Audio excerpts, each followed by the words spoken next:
Hi విను.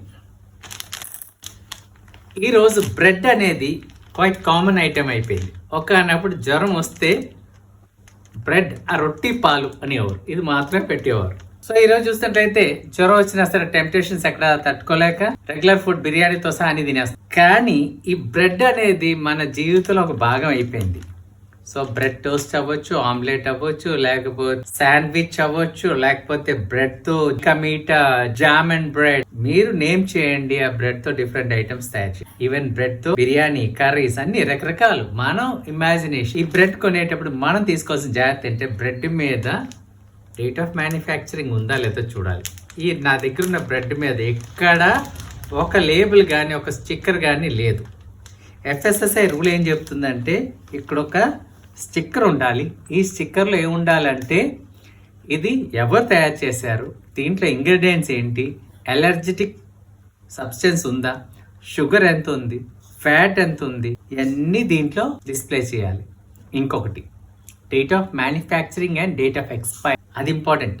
ఎప్పుడు తయారు చేస్తే ఎప్పుడు ఎక్స్పైర్ అయిపోతుంది అన్నది ఇంపార్టెంట్. బికాస్ ఫుడ్ ఐటమ్ కదా, లోపల ఫంగస్ పట్టి ఫంగస్ స్టార్ట్ అయింది అనుకోండి, ఎక్స్పైరీ దీని మీద లేదు, తెచ్చేసుకుంటాం, మనం చక్కగా వండుకొని తినేస్తాం. ఫంగస్ లోపల స్టార్ట్ అవుతుంది, మనకి కడుపు నొప్పి, తర్వాత ప్రాబ్లమ్స్, డయేరియా ఇవన్నీ వస్తాయి. సో ఈ యొక్క కాషన్స్ లేకుండా, ఈ యొక్క స్టిక్కర్ లేకుండా ఈ యొక్క ప్రోడక్ట్ అమ్మడం అంటే ఎంత దారుణమైన పరిస్థితి ఆలోచించండి.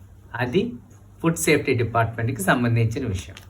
సెకండ్, వెయిట్స్ అండ్ మెషర్స్కి వచ్చినట్లయితే దీని వెయిట్ ఎంత అనేది ఇక్కడ ఉందా, దీని MRP ఎంత అని ఇక్కడ ఉందా, 2 వైలేషన్స్ ఇక్కడ ఉన్నాయి. సో ఇలా మన ఊర్లో అనేక బేకరీస్ ఇలాంటి బ్రెడ్స్ అమ్ముతున్నాయి.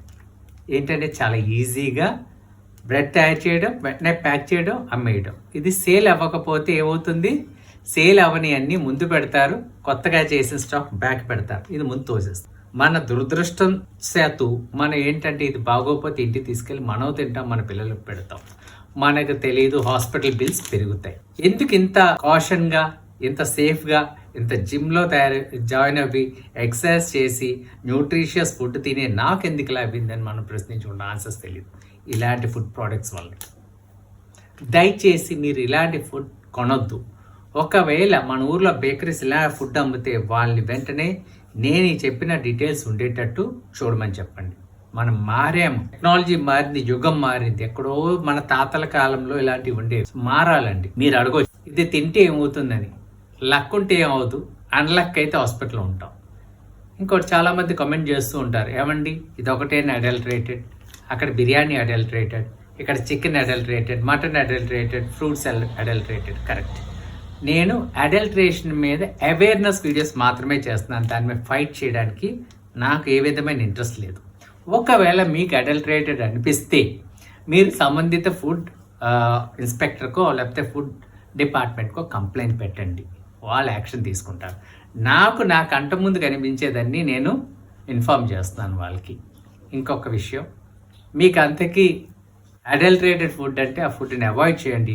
మనం అవాయిడ్ చేసినట్లయితే ఆ సెల్లర్ కూడా దాన్ని అడల్టరేట్ చేసి అమ్మడు. ఎందుకంటే డిమాండ్ తగ్గిపోతే వాడికి సప్లై కూడా వస్తుంది కాబట్టి వాడు చేయడు. సో ఫుడ్ అడల్టరేషన్ అనేది మన చేతిలో ఉంది. ఏమంటారు? హ్యాపీ.